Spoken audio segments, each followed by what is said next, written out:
किया है। अब देखना है कि टॉस कौन जीतता है और क्या लेता है।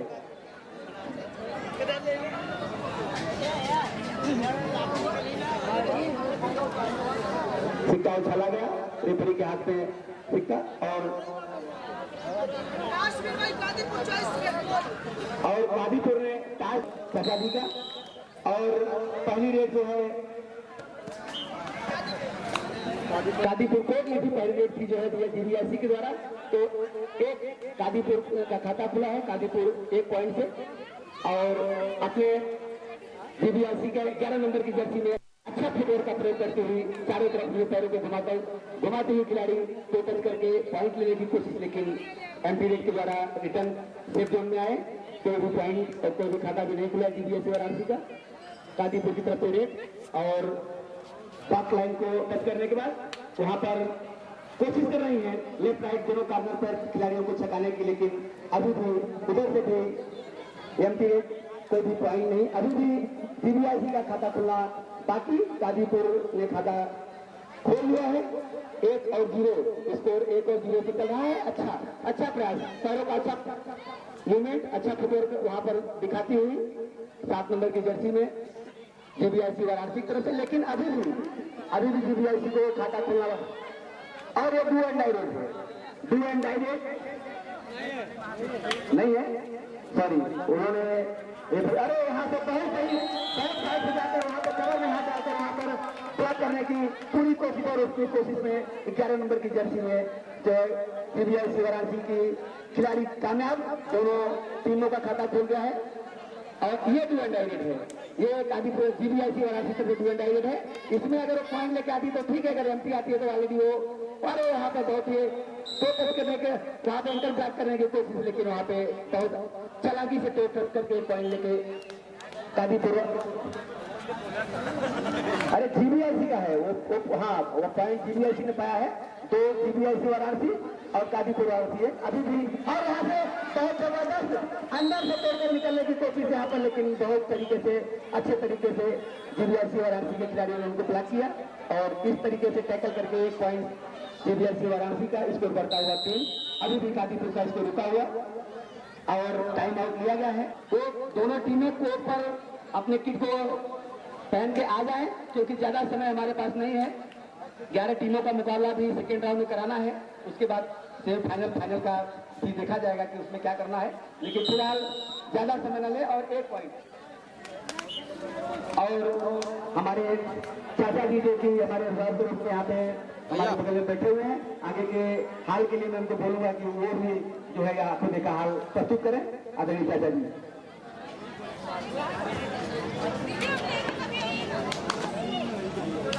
यहाँ की कला, बरली धाम की छटा भाई थोड़ा कोई मूल्य नहीं है। चाहे भक्ति भावना हो इस प्रांगण में, चाहे गीत संगीत की कला हो, और कुछ वर्षों से यहाँ के आयोजन का क्या कहना है। यहाँ के आयोजन करता जितने भी हैं सभी को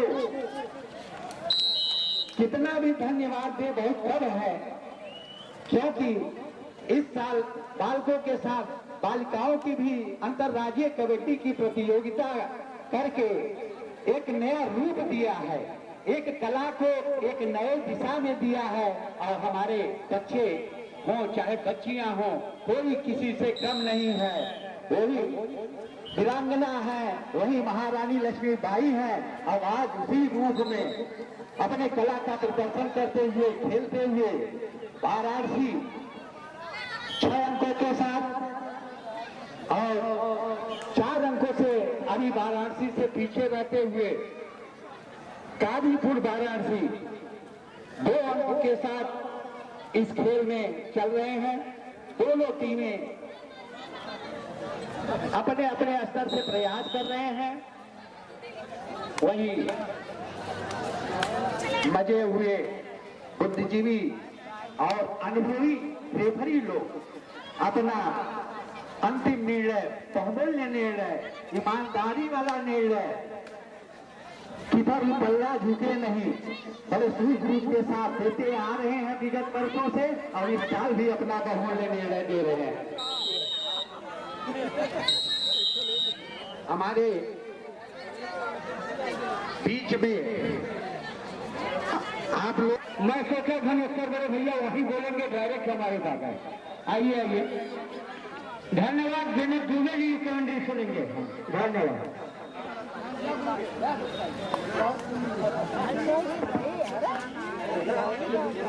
सर 1 मिनट समय लेना है। इसके बाद जो मैच है शाम भर से, इसके बाद जो मैच है जी कंदवा वाराणसी वैसे कर्मा सिवान बिहार।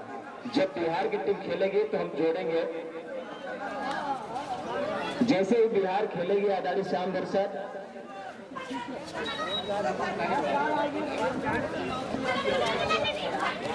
और यहाँ से निश्चित रूप से क्षतिग्रस्त होती हुई टीम, अगर बात की जाए कातिपुर वाराणसी 3 और 11, तो 11 टीम का मुकाबला हाफ समय के बाद। इसके पहले मैं आवाज देना चाहूंगा जो अगली टीम है कंदवा वाराणसी वैसे परमा शिवान बिहार। तो आप बिना समय लिए आए, तो हमारे बीच में मंच को सुशोभित करने आए आदरणीय विनोद कुमार दुबे जी हमारे बीच में उपस्थित। जैसे अगला मैच होगा, कुछ ही मिनट शेष है इसमें, मैं जोड़ूंगा उनकी आवाज से। मैं सुनने को आज सौभाग्य मिला है आदरणीय विनोद दुबे जी का, मैं बार अभिनंदन करूंगा। आदरणीय श्याम दर्शन तिवारी जी का, आदरणीय भुवनेश्वर सर का, आदरणीय कोमल और वहाँ सभी आयोजक बंधुओं का मैं पुनः स्वागत अभिनंदन इस अंतरराज्यीय कबड्डी परेड का। तो अगर बात की जाए चल जाए तो आदरणीय श्याम दर्शक कहना है, श्याम दर्शक विनय सर, फूलों पर भैरव की भोजन हो, फूलों पर भैरव की भोजन हो, प्रभु श्री बरुली महादेव के धाम में नमन हो, आए हुए समस्त दर्शकों का सब गुण संपन्न हो और सभी आए हुए यहाँ आयोजक खिलाड़ी सबका अभिनंदन वंदन हो। तो मैं बहुत बहुत आभार अभिनंदन आप सबके बीच में आज जनपद प्रयागराज से जुड़ा हूँ। सौभाग्य की बात है, यहाँ पहली बार मैं कमेंट्री करने के लिए यहाँ सौभाग्य प्राप्त हुआ आदरणीय विशाल जी के द्वारा। तो मैं विशाल जी का बहुत बहुत आभार अभिनंदन अभिवादन करता हूँ। कई जनपदों में आप सबके आशीर्वाद से चंदौली चकिया जो कि वॉलीबॉल का टूर्नामेंट हो, चाहे खो खो का टूर्नामेंट हो, चाहे कबड्डी का हो, चाहे क्रिकेट, तो मैं बताता आदरणीय श्याम दर्शक भुवनेश्वर सर, मुझे सौभाग्य मिला गोवा राज्य में कमेंट्री करने का क्रिकेट में। तो वहाँ मैंने जब बताया प्रयागराज संगम से हूँ, तो बहुत ही वहाँ सम्मान दुलार मिला, तो आप सबका प्यार दुलार रहा। तो यहाँ पुनः मैं स्वागत सुपर टेकल आने। इसके बाद जो मुकाबला है ध्यान दें, कंदवा वाराणसी वैसे परमा सिवान बिहार। तो जैसे मैच चालू होगा हम जोड़ना चाहेंगे, कुछ भी हो, लेकिन यहाँ कहीं ना कहीं जोड़ना चाहेंगे। विनोद सर क्या कहना चाहेंगे? एक तरफ 3 और 15। विनोद सर आपका अभिनंदन है, स्वागत है। विनोद सर आपके लिए कहना है, हर कोई जीत की दुआ मिल गई, कपन मौसम में ठंडी हवा मिल गई, आप आए श्रीमान, ये लगा जैसे तकलीफ को दवा मिल गई, तकलीफ को दवा मिल गई। तो जैसे मैच या हमारे मैं जोड़ूंगा। धन्यवाद। हमारे साथ